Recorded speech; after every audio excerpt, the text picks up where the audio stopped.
हाय नमस्कार. कसे आहेत सगळे? मस्त आहेस ना? चला, आजचा दिवस तर सगळ्यांना खूप छान आनंदात आणि मजेत गेलाही असेल आणि इथून पुढचा वेळसुद्धा तुमचा छान आनंदात आणि मजेत जाऊ दे, हीच ईश्वरचरणी प्रार्थना आहे.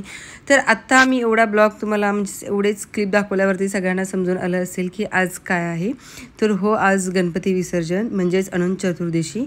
तर 10 दिवस आपले गणपती बाप्पांचे मनोभावे आपण पूजा करतो आणि आजच्या दिवशीच आपण बाप्पाला निरोपसुद्धा देतो.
आज अनंत चतुर्दशी, बाप्पाला निरोप देण्याचा आपला हा दिवस. मनात एक वेगळीच हुरूर असते ना हो, कारण 10 दिवस बाप्पा आपल्या सोसायटीमध्ये असतात, आपल्या घरीसुद्धा असतात. त्यांच्याच उपस्थितीत प्रत्येक क्षण आपल्याला हा सुंदर वाटत असतो. खूप छान आठवणी असतात, खूप छान दिवस आपले कधी गेले ना तर खरंच कळत नाही. पण आज विसर्जनाची वेळ आली आहे ना, तर चला आपण आरती आता आपण म्हटलेलं आहे, बाप्पांची शेवटची आरती झाली आपली सोसायटीतली आणि आता आपल्याला शेवटची म्हणजेच पुढच्या वर्षी लवकर येण्याची विनंतीसुद्धा आपण करूया. सो गणपती बाप्पा मोरया, पुढच्या वर्षी लवकर या. आणि आजची आपली जी मिरवणूक आहे ना, तर ते शेवटपर्यंत नक्कीच बघा, कारण ॲक्च्युली मिरवणुकीत ढोल, ताशा, गुलाल, फुलं, भक्तींचा जल्लोषसुद्धा असतोच असतो. तसंच आमच्या सोसायटीमध्ये सुद्धा तसंच आहे. छोटीसंच आहे, बट सगळ्या गोष्टी आम्ही रीतसर पद्धतीने वगैरे करत असतो, छान आनंदाने वगैरे करत असतो. एक फॅमिली असल्यासारखी आम्हाला वाटत असते. सो शेवटपर्यंत नक्कीच व्हिडिओ बघा, तुम्हालाही खरंच खूप छान वाटेल. आणि सगळ्या गोष्टी झाल्यावर जे काही आपण स्पर्धा घेतलेल्या असतात, कॉम्पिटिशन वगैरे घेतलेलं असतात, तर त्यांचं आपण नंबर वगैरे आपण अनाऊन्स करतो, त्यांना गिफ्ट्स वगैरे देतो, प्राईज देतो, सर्टिफिकेट वगैरे देतो. आणि जे कोणी सोसायटीमध्ये आधी होते, आत्ता नाही आहेत, दुसरीकडे गेलेले आहेत, त्यांनासुद्धा आम्ही इन्व्हाइट केलेलं असतो. तर तुम्हीसुद्धा आमच्या छोट्याशा गणपती विसर्जनामध्ये किंवा अनंत चतुर्दशीच्या कार्यक्रमामध्ये तुम्हीसुद्धा आमच्यासोबत राहा आणि ते सुद्धा आपल्याकडे येत असतात. प्लस आपल्याकडे जेवणसुद्धा असतं आज. सो त्यामुळे एकदम मस्त छान आणि सुटसुटीतपणा होत असतो, त्यामुळे सगळ्यांनाही आवडतं. सो प्रत्येक क्षण तुम्हीही आपल्यासोबत एन्जॉय करा असंही मला वाटतं. सो त्यासाठी आपल्याला व्हिडिओ नक्की शेवटपर्यंत बघायचा आहे.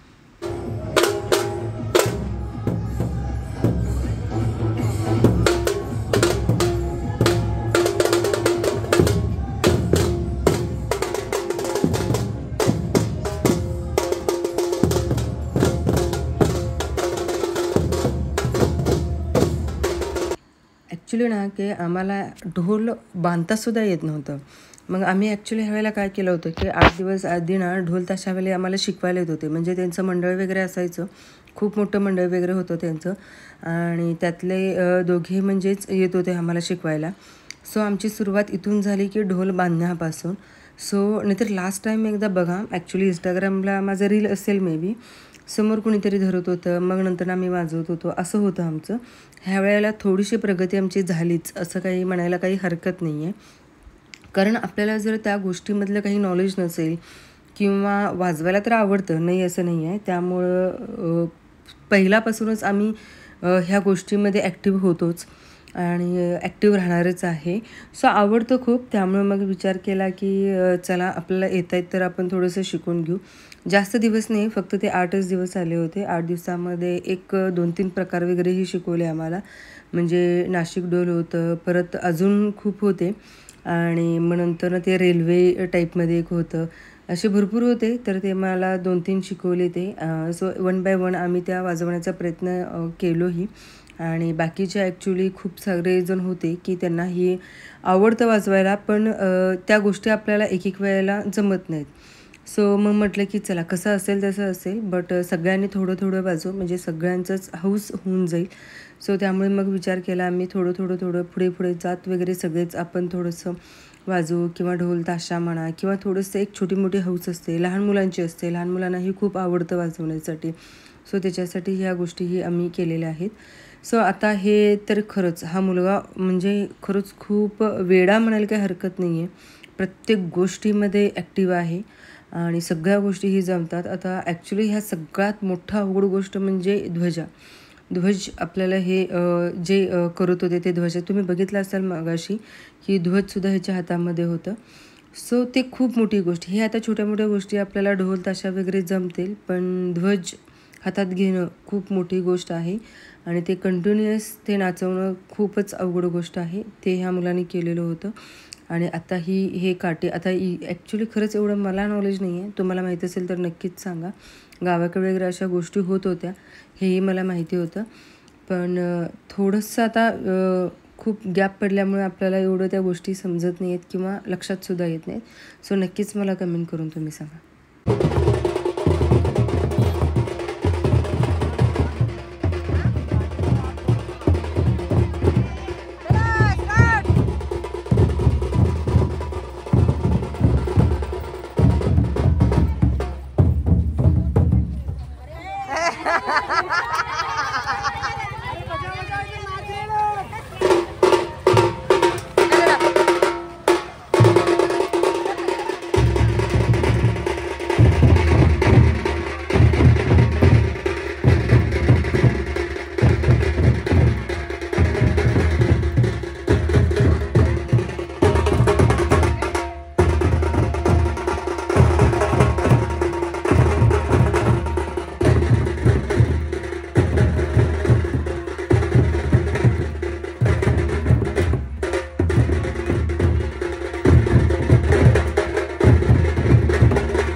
शंभर रे सुट्टे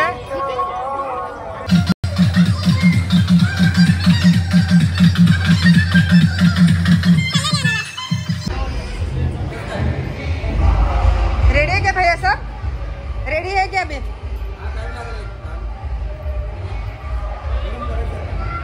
विसर्जन करून आल्यानंतर सोसायटीमध्ये बक्षीस वितरण असतं. सो त्यामुळे छोटासा प्रोग्राम होत असतो आणि नंतर रात्री कराओके असतं, अंताक्षरी वगैरे असतं. जेवतानाच कराओकेसुद्धा सुरू होतं किंवा नंतर अंताक्षरी वगैरे काहीतरी असं गेम खेळत असतो. जेवणसुद्धा आजच्या दिवशीच ठेवतो कारण मस्त सगळे रिलॅक्स झालेले असतात आणि गप्पा गोष्टीसुद्धा होऊ शकतात. म्हणून मग जेवणसुद्धा आजच ठेवतो कारण सकाळी सत्यनारायणची पूजा वगैरे असते आणि नंतर भजन वगैरे असतं. सो अशा गोष्टीमध्ये होत असतात. त्यामुळे संध्याकाळीच हा सगळा आमचा प्लॅन होत असतो. सो व्हिडिओ नक्की शेवटपर्यंत बघा. मला आता दिसली चौधरी काका तुम्ही स्टेजवर ते तर नानाचा जर फोटो घेऊन आले.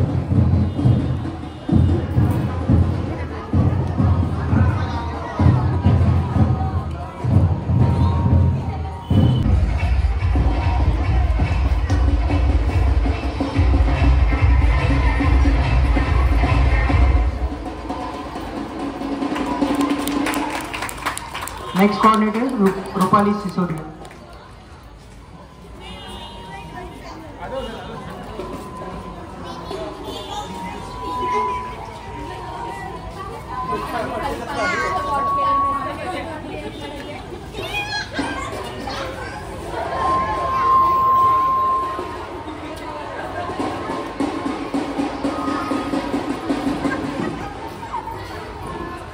आपले नेक्स्ट कोऑर्डिनेटर आहेत आपले फोटोग्राफर सुनील पाठक.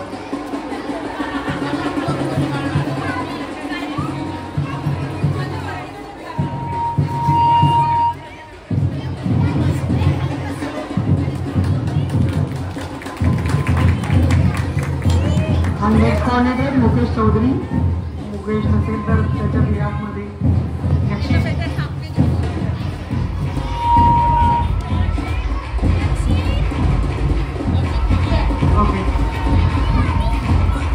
थँक्यू काका.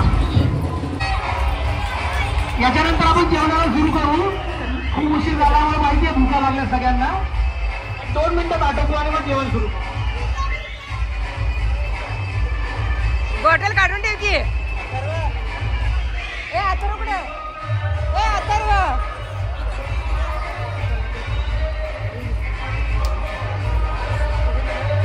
हाय लगेच.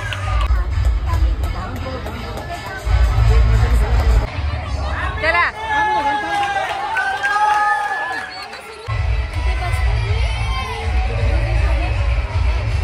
कुठल्या राहायला सांगितले?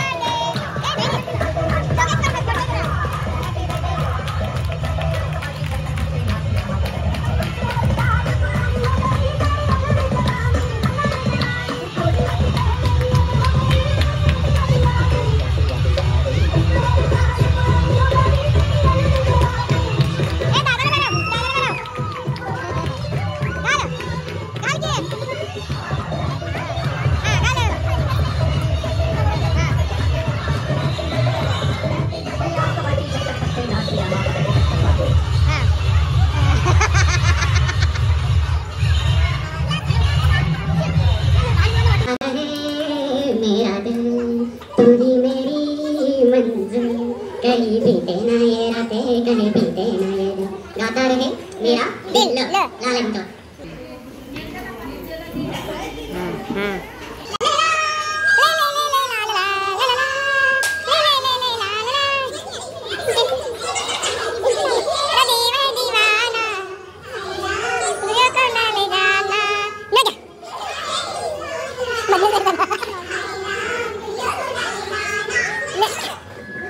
जर ते असं लाला लाला वगैरे असं जर असेल तर त्याला शब्द म्हणून पकडायचंय का सुरुवातीचं गाण्याचं? पकडा की पकडा पकडा. एक व्हॅलिड स्टार्ट म्हणून पकडता येईल का त्याला? येईल की.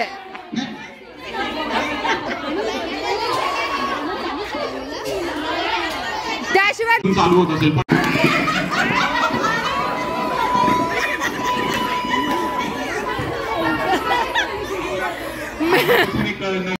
मस्त असं मैफिल तर भरलेली आहे आणि चला थांबू इथेच कारण खूप वेळ झालं. आणि व्हिडिओ कसा वाटला तर नक्कीच मला कमेंट करून सांगा. आवडल्यास लाईक करा, शेअर करा आणि सबस्क्राईब करायला विसरू नका. लॉट्स ऑफ लव्ह फ्रॉम नायकांची Sonali. Bye bye, take care.